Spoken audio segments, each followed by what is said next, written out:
Welcome back to CVTV News. There's some good news, and if you're a commuter on I-95, you know all about this. As Greg Hambrick with Inside Nova reported earlier this week, motorists traveling south on Interstate 95 near the Occoquan exit are squeezed into 3 lanes. Everybody who's in a carpool knows this. It is a bottleneck of the first order. Well, the Virginia Department of Transportation will build an auxiliary lane on I-95 to address the bottleneck headed south at Virginia 123 near the Occoquan. This is a big deal. This will save about 20 minutes off of most commutes.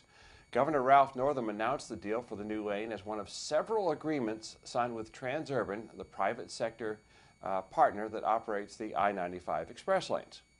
Another project highlighted Tuesday will add a reversible ramp for the express lanes at Opitz Boulevard, providing better access to a place my wife loves to go to all the time, Potomac Mills and Santerra Northern Virginia Medical Center. Northam also announced new arrangements related to the completion of the northern extension of express lanes on Interstate 495 in McLean and the southern extension of I-95 express lanes to Fredericksburg, exit Route 133 in Fredericksburg.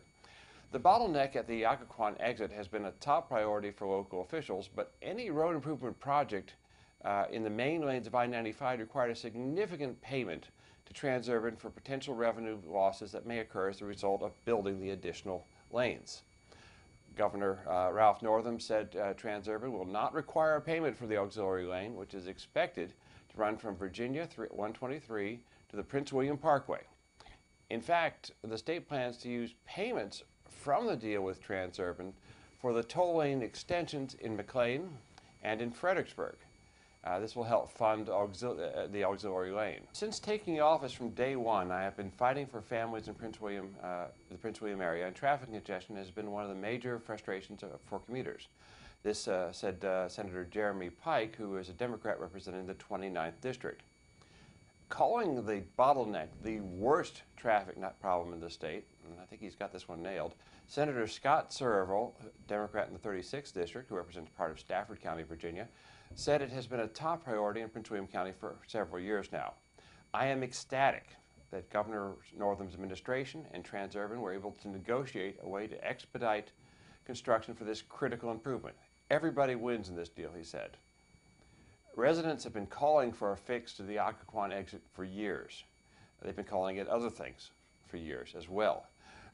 Supervisor Ruth Anderson of Occoquan noted that this is a very welcomed change. I'm elated because we have been engaged, she said. This particular project our board was very supportive of, and our county transportation department did a great job of coming up with a project. I couldn't be more happy, she said, at this very moment. Supervisor Anderson has been involved in trying to get this ramp extension for about 5 years now. The new ramp at Opitz will be funded, designed, and constructed by Transurban with access directly onto the busy road that also includes access to Stonebridge at Potomac Town Center, a very active commercial center. The final agreement for the 10-mile extension of the I-95 express lanes to Fredericksburg, it's a major project, it's going to take until 2022, is expected to include a payment of $54 million, going as high as $98 million, go to the state, depending on the final terms of the federal loan for the project's construction. FredEx will provide 2 reversible lanes for the new capacity. It's expected to increase the capacity in this section of I-95, which all of us know is very dense, by 66% during peak periods. Governor Northam said, according to Governor Northam, construction is planned to begin later this year with the new lanes opening to traffic in the fall of 2022. Monica Backman, Executive Director of the Northern Virginia Transportation Authority, said the extension of the 495 express lanes and the construction of the new southbound Occoquan auxiliary lane on 95 will directly impact 2 of the worst bottlenecks in the state. We applaud the governor's office for these transportation investments, which will impact Northern Virginia and businesses alike, and result in less time commuting and more time for residents to spend time with their families. It's noteworthy that the Washington area ranks the 4th highest in delays caused by traffic. So this may just help, well, it won't change our ranking, but it may make life a little better. Yeah. Well, Stafford County Public Schools, SCPS, and members of the Stafford Education Association, also known as SEA, hope that a trip to Richmond to lobby state lawmakers will result in more funding for Stafford County Public Schools. 35 members of SEA will meet with their elected representatives on the morning of January 28, 2019, which is the Virginia Education Association's annual lobby day. They picked one of the coldest days of the year, too. They did. They will also attend committed. a VEA rally on the Capitol grounds. Stafford County Public Schools Superintendent Dr. Scott Keisner has plans to attend and join staff, teachers, and other superintendents across the Commonwealth to support this important event. The rally comes as Governor Ralph Northam is pushing for a 5% statewide teacher raise. The SEA is also pushing county leaders for an additional 5% raise for Stafford teachers. It is critical that the Commonwealth provide the necessary funding to invest in education. Teachers' salaries are significantly behind other states, and this is not an acceptable practice, said Keisner. SEA leaders say that state support for local public schools has declined. Since the Great Recession, Virginia state funding of K through 12 schools has declined 9% when adjusted for inflation. Meanwhile, student enrollments have risen. In every community in our viewing area. Virginia is the 12th wealthiest state, but ranks 42nd in per pupil state funding. The gap between what Virginia teachers make compared to national average is at an all-time high. Virginia teachers currently earn $9,218 under the national average, ranking the state 34th in the country. And this is one of the most expensive areas in the country. It is most expensive to live. SEA leaders say Stafford County Public Schools will benefit from greater state funding of local schools, and that is well worth the trip to Richmond.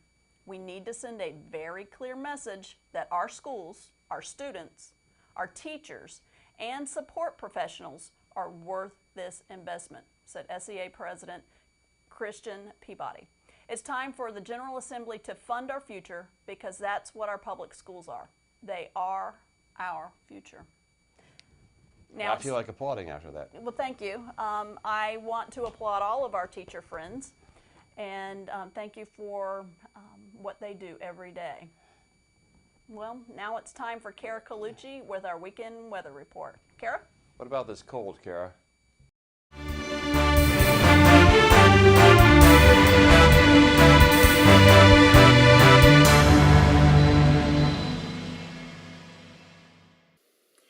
Thanks, guys. Hi, I'm Kara Colucci with your CVTV Weekend Weather Report. All right, we have experienced the polar vortex this week, but this weekend, I don't know, it's like a heat wave, Fredericksburg. Friday is going to be the coldest day of our weekend. We're going to have highs in the mid-30s. It's going to be a cloudy day, ladies and gentlemen. However, you may see one or two flakes here or there in the sky. No accumulation expected whatsoever. And it's not even certain that we'll see those flakes. They're going to be random if we see them at all. On Saturday, however, it's going to be a partly cloudy day again. However, our highs are going to be in the low 50s, believe it or not. And on Sunday, Super Bowl Sunday, we might as well all grill out, because we're going to have highs in the upper 50s on Sunday. It is going to be a beautiful day, slightly overcast. The evening for the big game, our lows are only expected to be in the mid-30s, so it is going to be a great day for Super Bowl Sunday. Make sure that you are ready and prepared for the game, but you're not going to have to worry about the weather.